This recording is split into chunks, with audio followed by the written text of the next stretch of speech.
Gini ya, ke saya dulu ya. Oke. Hak angket itu hak untuk menyelidiki kan? Itu memang hak yang melekat secara konstitusi di dalam DPR. Ya.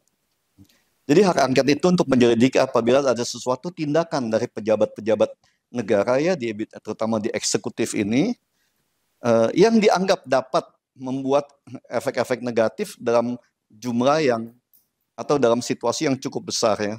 Maka dipakailah hak angket untuk menyelidiki tindakan seorang pejabat atau seorang pimpinan dari baik departemen ataupun pemerintahan gitu ya, di kepresidenan atau apapun itu, untuk mencari tahu ya, apakah ada satu tindakan yang melanggar konstitusi yang mengakibatkan adanya keresahan pada masyarakat. Itu hak angket ya. Jadi kalau hak angket ditujukan untuk hasil pemilu, nggak nyambung ya. Kalau di hasil hak angket digunakan untuk mengawasi atau mengurusin KPU, menurut saya juga kurang tepat. Karena KPU itu kan badan independen ya. Ya. Bawaslu juga sama juga. Bawaslu KPU itu badan independen yang memang diciptakan khusus untuk menjalankan pemilu baik legislatif maupun eksekutif. Ya. Nah, pengawasan KPU itu ada di Bawaslu.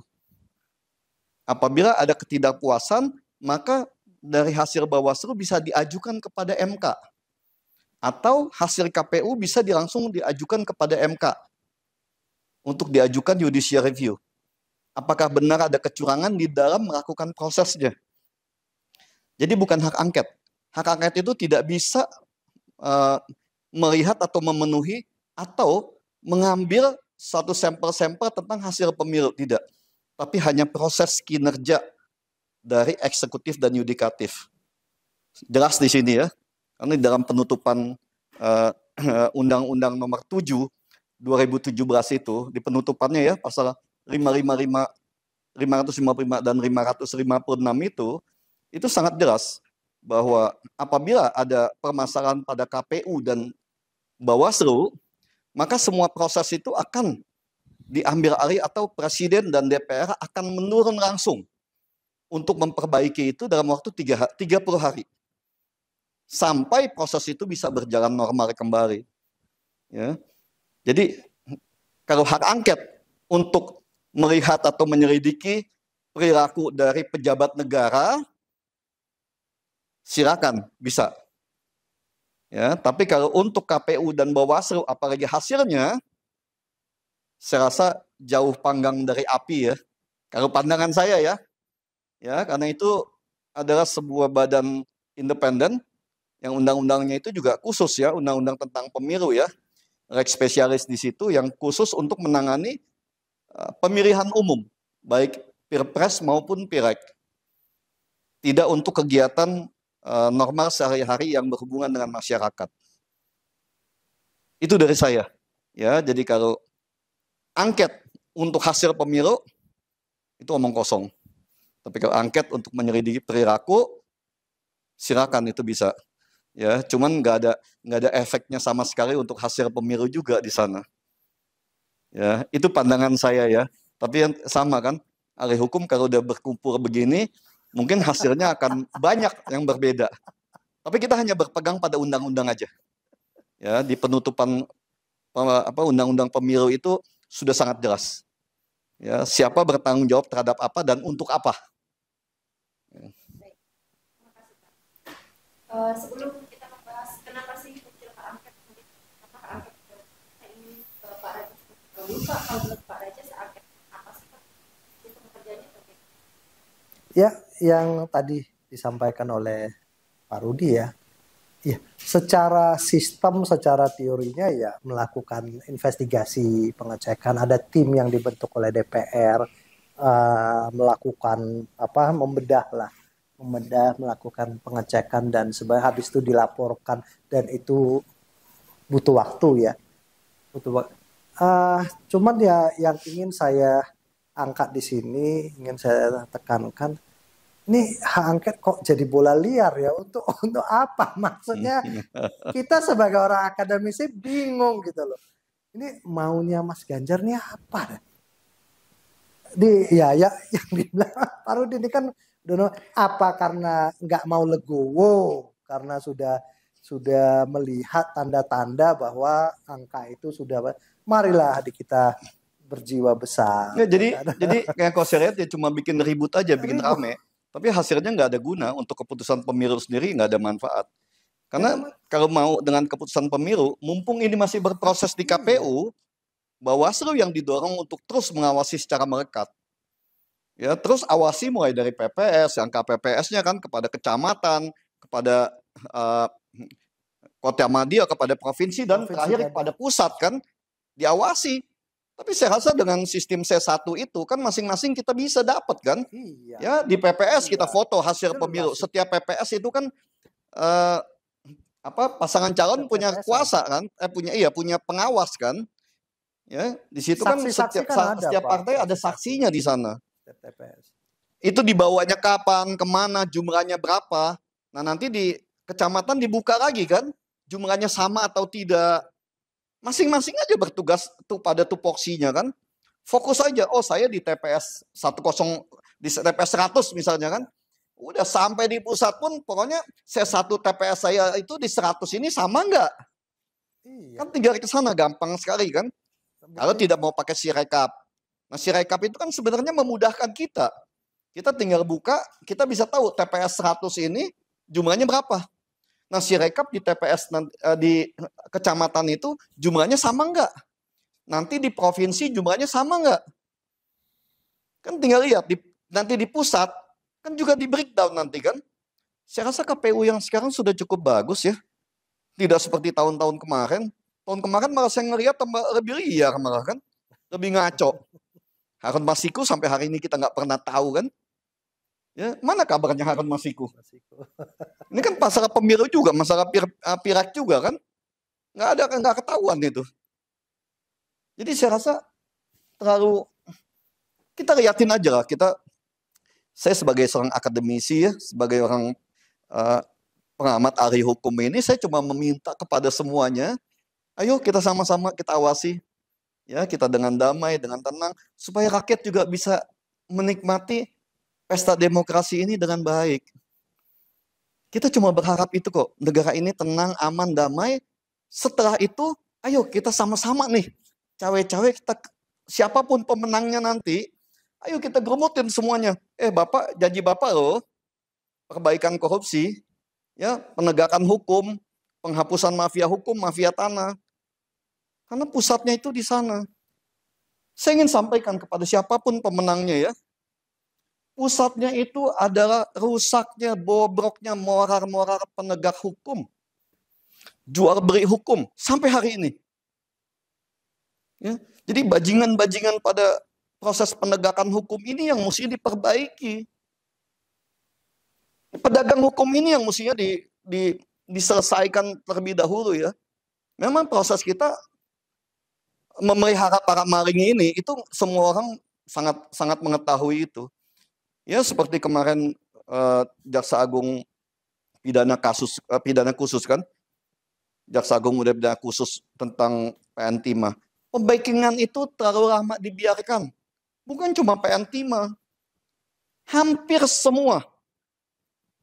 semua kehidupan sosial masyarakat kita bangsa Indonesia, mafia ini berkeliaran di antara kita. Dan itu prosesnya saya pastikan itu melibatkan penegak hukum. Ya, terutama di kepolisian, itu yang harus dibersihkan. Nah, sialnya ini kan, KPK kita mandul, tidak berfungsi. Itu kan PPATK kita tidak berani terbuka secara jujur, masih disembunyi-sembunyikan. Intelijen kita tidak berfungsi dengan baik. Inspektorat kita juga saling bagi-bagi hasil nih. Ya, saling menutupi. Kalau ini pengawasan bisa berjalan baik, saya sangat yakin ya, negara kita negara yang kaya, sangat kaya. Saya sangat yakin rakyat bisa sejahtera. Ya, jadi yang diributkan tentang makan siang itu oleh orang-orang yang bodoh itu, Mereka bodoh ini kan mereka makan siang gratis. Enggak. Masa kasih rakyat makan siang aja ngomongin kan? Kan rakyat kita itu. Kita ingin mereka pintar. Kita ingin mereka terdidik. Ya. Kita ingin mereka cukup gizi. Nah kok dibilang kita hambur-hamburin duit kan? Di mana nalar kita sebagai pendidik, kita sebagai orang tua, anak kita dikasih makan sehat kok kita malah ngomel kan? Malah mencela ini dan itu. Harusnya fungsi negara itu seperti itu dong, Pak. Itu fungsi negara yang baik. Dan membuat Ya, masyarakatnya sejahtera. itu menjamin kesehatan, kesejahteraan dan pendidikan masyarakatnya. Itu negara, itu pemerintahan yang mewakili negara. Di sini kita malah dihujat kan? Susah juga memang. Ya, karena kita bicara dengan para koruptor kan. Kita bicara dengan orang yang berpikir tentang bagaimana menjelekkan orang lain untuk mengangkat hidup kita, mengangkat nama kita, mengangkat diri kita. Ujung-ujungnya memang kita yang pengen korupsi juga sih. Ya. Kalau kita berkuasa kan kita bisa korupsi. Kan itu kan? Pak Rudi, ada kemungkinan nggak kenapa kemudian ada beberapa orang kelompok atau paslon itu melakukan hak angket karena tidak percaya dengan paslon? Karena di dalamnya ada undang-undang. Kalau mafia di mana juga ada. Tadi kan saya sampaikan kan, mafianya mereka sendiri kok. Mereka bicara mafia kan kadang mereka pernah merasakan sebagai mafia. Kita yang nggak pernah merasakan, kita nggak tahu ada mafia di KPU itu. Kita hanya tahu ada mafia itu pada saat, Harun Masiku itu menyogok KPU. Ya, dia siapa Iwan Setiawan atau siapa saya nggak tahu itu kan, untuk merubah hasil pemilu legislatif. Ya, jadi dipergunakan. Dan ada katanya, kita ini kan katanya aja, kita nggak tahu secara pasti kan. Yang tahu secara pasti kan mereka yang melakukan itu. Ya, ini proses bisa diganti ini proses perubahan bisa. Kita mana tahu? Mereka yang tahu. Nah, kalau mereka tahu itu, Undang-Undang Pemilu nomor 7 2017 itu sangat jelas di sana. Manfaatkan Bawaslu mulai dari tingkat KPPS sampai dengan Bawaslu pusat itu ya, Panwaslu sampai Bawaslu pusat untuk mengawasi secara melekat. Kirim wakil-wakilnya di setiap PPS itu untuk mengikuti. Jadi jangan ngomong di sini tapi di sana dia diem.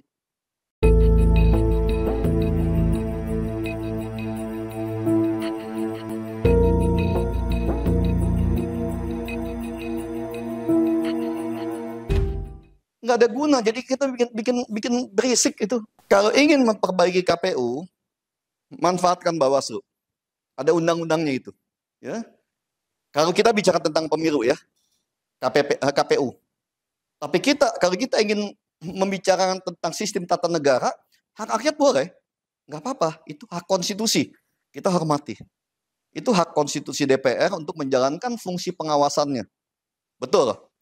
Tapi kalau kita bicara tentang pemilu, ini kan rek spesialis ini, 5 tahun sekali ini kan. Dan ini ada undang-undangnya di sini.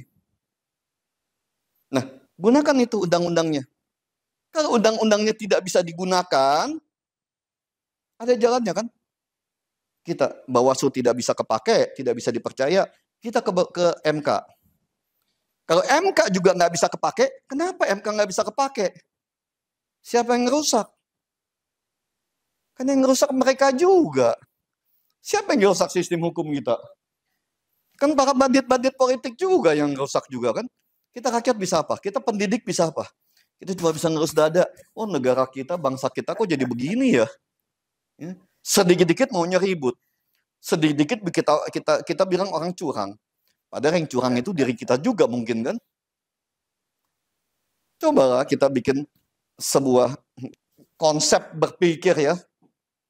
Apalagi kita elit politik kan, yang banyak menaungi katanya mewakili sekian ribu, sekian puluh ribu, sekian ratus ribu masyarakat.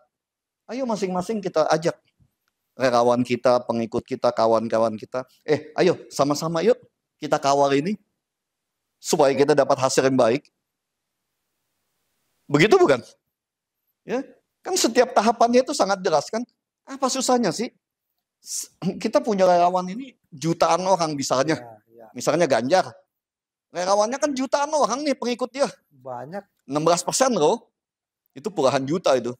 Ya. Mereka bayar khusus loh Pak untuk itu. Oke, Relawan, whatever lah, mau dibayar mau nggak dibayar itu urusan mereka lah. relawan Ya, saksi lagi Pak. Hmm. Itu kan sampai daerah-daerah, harusnya mereka gunakan tahu. mereka.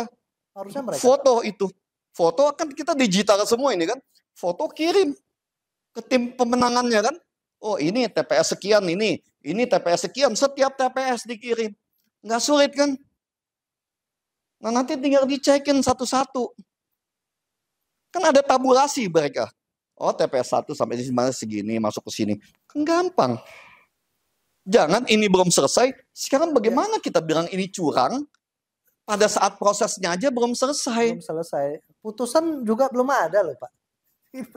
Belum ada kan putusan KPU. Siapa yang menang, siapa Prosesnya yang ini. belum selesai. Kalau dianggap prosesnya tidak benar, sesuai undang-undang, Sekjen KPU atau Sekjen Bawaslu harus turun tangan memperbaiki.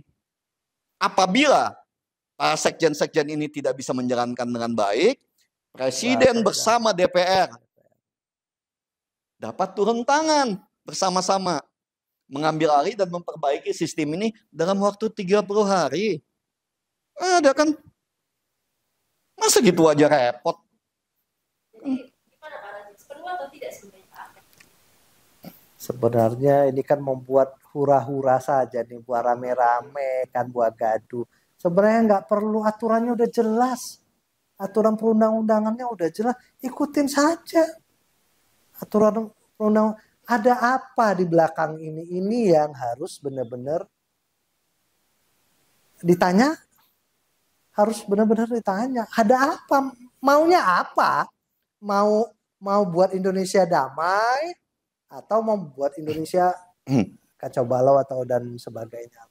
Dari perspektif Pak Rajis, kira-kira kenapa ada pihak-pihak tertentu yang membantah? Apa karena kecewa dan hasil, atau memang karena, sekali lagi saya ingin tanyakan, apakah memang benar karena mereka punya kepedulian untuk membuat sistem pemilu kita nextnya lebih baik dari yang sekarang? Karena begini Pak, banyak sekali Pak yang mengatakan bahwasannya proses pemilu mulai dari hulu ke hilir, dari pencalonan, kampanye sampai hasil itu di apa ya Pak, memanfaatkan kekuasaan. Yang ngomong siapa? Saya tanya, yang ngomong ini siapa? Yang mengatakannya siapa? Hah? Banyak orang Pak. Orang siapa?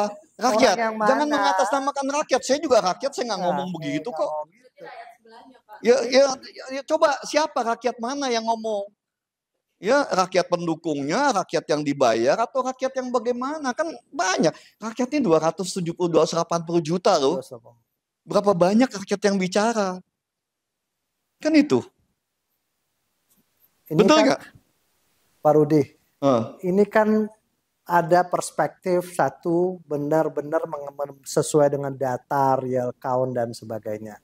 Ada perspektif satu lagi, ada namanya kepentingan politik.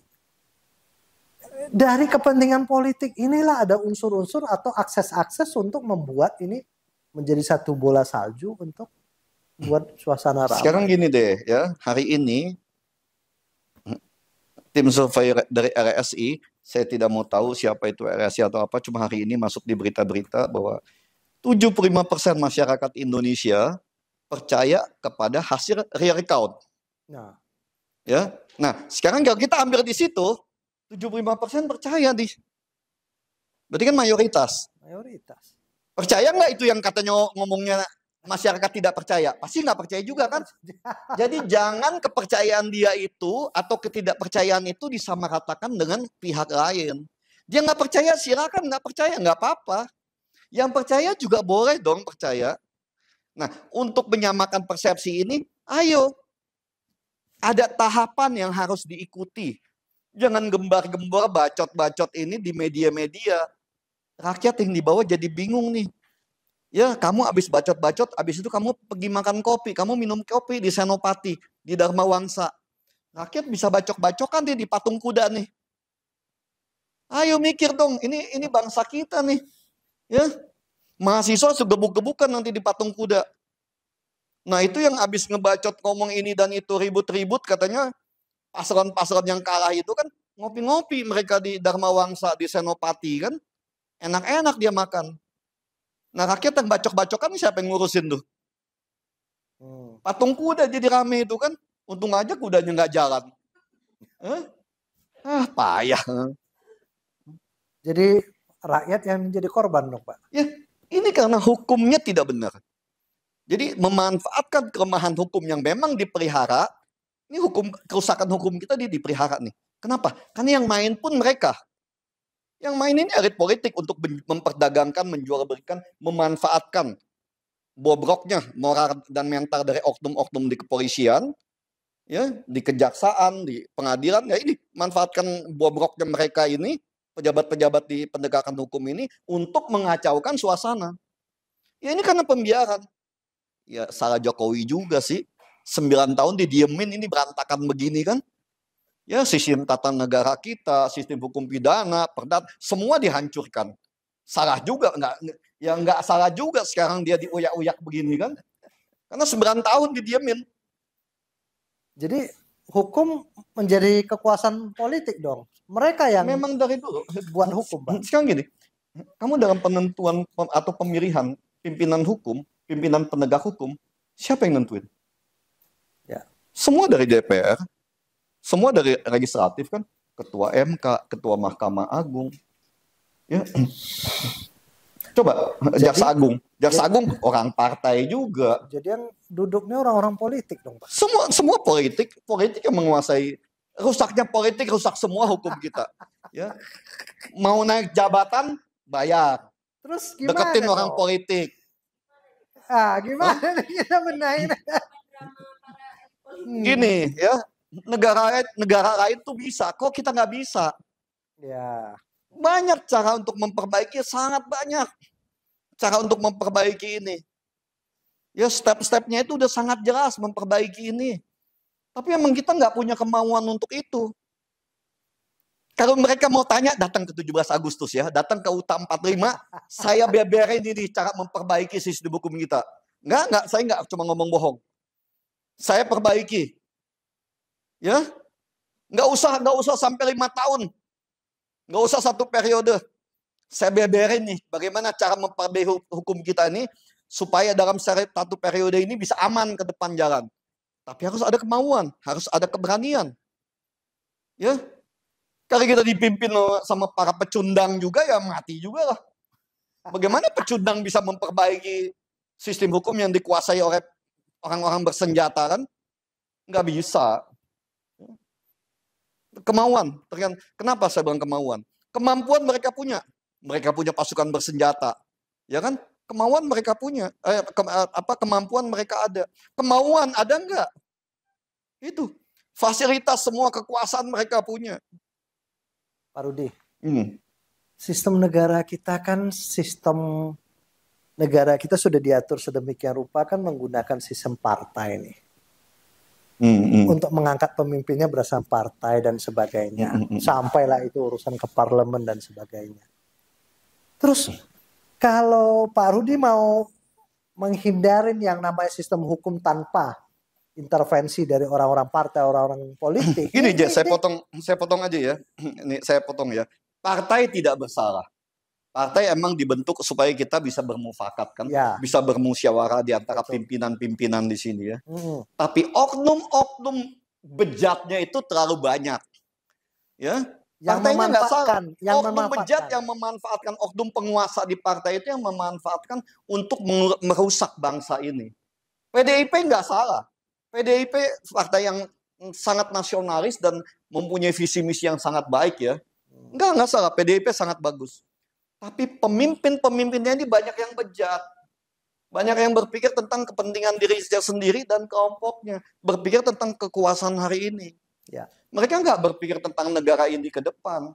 Semua itu bullshit, manipulasi. Kalau ngomong, saya cuma suka ketawa kalau mereka itu ngomong di TV ya, atau ngomong di berita, aduh kamu bohong lagi aja kamu. Ya. Tapi ini pelajaran. Ini tahun ini pelajaran yang sangat berharga buat PDIP. Kesombongan, arogansi, penyalahgunaan kewenangan, ya, kejahatan yang dipimpin, yang dijalankan oleh oknum-oknum PDIP ini dalam 9 tahun ini dibayar tunai juga ya. Satu, gagalnya, tidak dipercayanya lagi sebagai pemimpin negara di presiden. Kedua, penurunan legislatifnya ya yang begitu tinggi. Turun 3% itu bukan main-main loh. Ya, dari 19, sekian sekarang menjadi 16%, itu puluhan juta itu. Itu jutaan itu kan, kalau kita bicara, kita ngomonglah 280 juta kan. Ya, kalau 2,5% sampai 3% itu kan sekitar 6 sampai 7 juta pemilih yang pergi dari PDIP. Itu yang pertama. Yang kedua, kita mesti ingat juga ya, pemilih PDIP itu adalah pemilih-pemilih konservatif. Yang kebanyakan orang tua. Anak muda, mungkin 80% anak muda bukanlah pemilih PDIP. Kecuali memang orang tuanya, itu pun nggak semuanya ya, orang tuanya memang seorang militan dari PDIP. Tapi ingat, 10 tahun kemudian, ini pemilih-pemilih militan PDIP yang sudah tua-tua ini akan habis. Ya. Mesti ingat, anak muda sudah tidak percaya. Ini saya berani yakini, karena dalam dunia pendidikan ini, kita kan sangat tahu, kita bergaul dengan semua anak muda kan. Kita tanya, kita survei satu-satu kepada mereka, ribuan orang. Jadi kita bermain tidak dengan sedikit orang. Ribuan orang kita tanya, di samping kampus kita, kampus lain dan daerah-daerah kan. 70-80% mereka tidak lagi memilih PDIP. Kaderisasinya ini Pak yang bermasalah untuk bukan hanya kaderisasi, kesombongan, arogansi dan penyalahgunaan kewenangan, kekuasaan itu sangat tinggi di PDIP pada hari ini. Ya saya tegaskan itu. Nggak apa-apa. Mereka nggak suka nggak apa-apa. Karena saya sayang PDIP, ya karena saya sayang PDIP, saya berikan ini secara terbuka. Ya jadi kalau ditanya PDIP siapa aja Pak? Datang ke 17 Agustus saya bukain tuh bandit-bandit di PDIP yang menyalahgunakan kewenangannya. Ya saya bukain satu-satu, nggak apa-apa. Saya kasih tahu, saya unjuk orangnya, saya unjuk namanya. Itu banditnya loh. Ya PDIP itu yang bikin rusak. Saya jelaskan semua. Dari mana dia bermain, bagaimana, dengan siapa dia bermain. Ya, itu saya unjukin semuanya. Ya. Saya sangat sayang PDIP. PDIP partai tua. Pemimpin reformasi yang sekarang ini reformasi, penyalahgunaan reformasi ini sangat tinggi. Ya, malah sekarang ini banyak sekali beredar lebih enak zaman Orde Baru. Ini nggak main-main loh. Ini kamu bisa lihat dengan naiknya suara Golkar yang begitu tinggi ya. Ini kejenuhan akan kebohongan pada saat reformasi. Mereka lebih cenderung sekarang ini kembali ke Golkar. Ini terjadi nih. Ya. Jangan main-main, ini terjadi nih. Dalam 10 tahun ke depan, mungkin kita akan kembali ke era-era Orde Baru. Boleh percaya, boleh enggak. Ini kita hasil dari pemantauan dan survei kita di dunia pendidikan. Ya.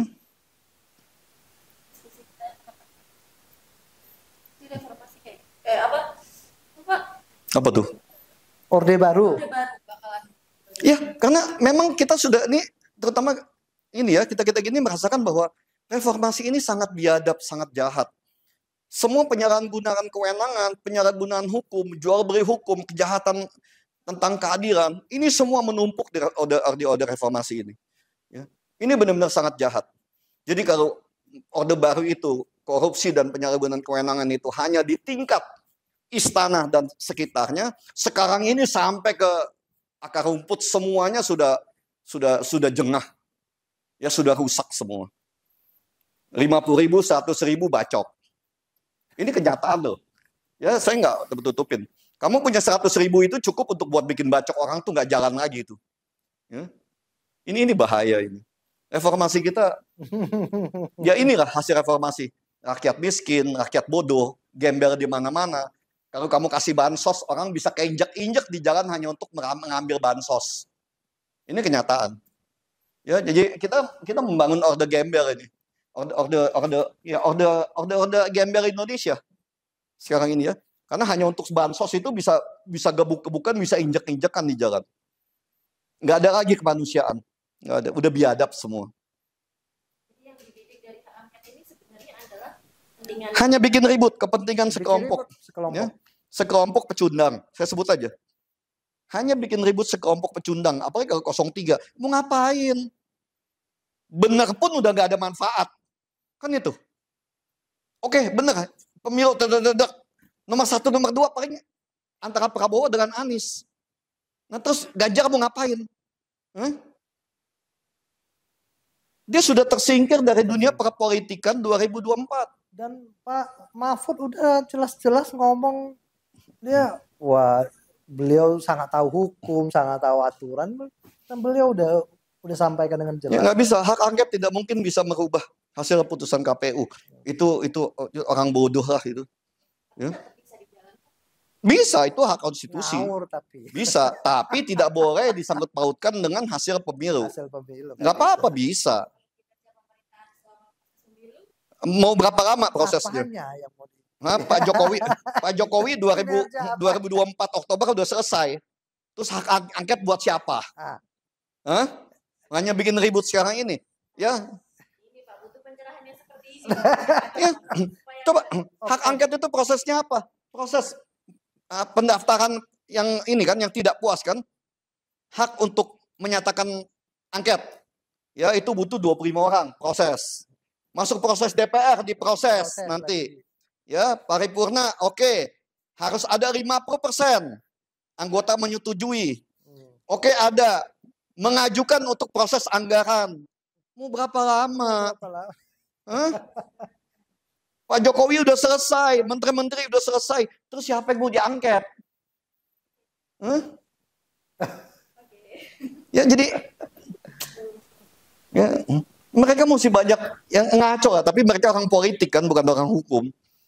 Ya, orang politik kan asal gampang saya diperkuasa loh, udah gitu kan. Tapi benar, Orde Reformasi ini rusak semuanya.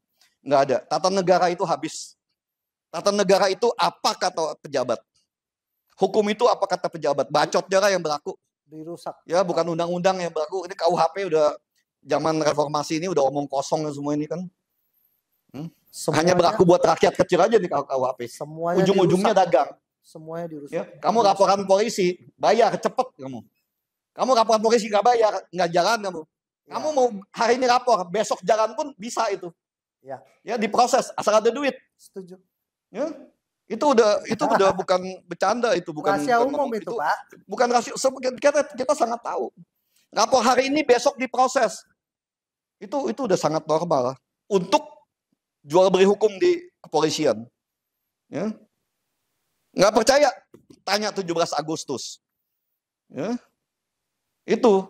Ada bukti. Kalau yang lain butuh mungkin 1 minggu, 2 minggu, 1 bulan, enggak.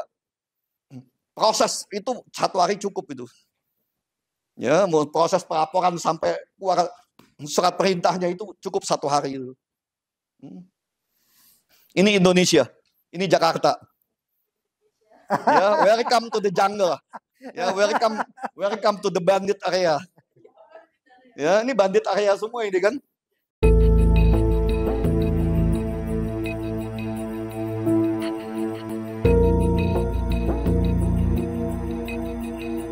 Gini deh ya, yang satu poin utama yang mesti tahu, KPU dan Bawaslu itu adalah badan independen.